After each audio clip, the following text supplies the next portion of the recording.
Dala. Nieleze. Hiki kikao ni kwa ajili ya wewe dogo.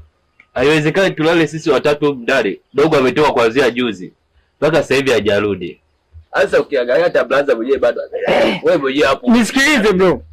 Naomba uamshe hiyo bro. Eti bro. Na nini blaza? Oi saa. Wewe saa.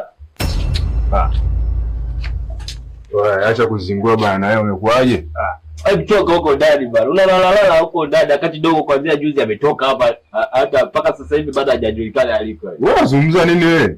Bwanangu, tatizo usharobaro umekukolea ndugu yangu. Sasa dogo katoka kuanzia juzi mpaka sasa hivi hajarudi. Alafu umelalala kizembe tu ndani. Sisi tumeamka asubuhi hapa tumekaa kikao kwa ajili ya dogo, alafu wewe utoki ndani. Acha kunipandishia sauti dogo. Wewe unakuja kuchukuliaje sema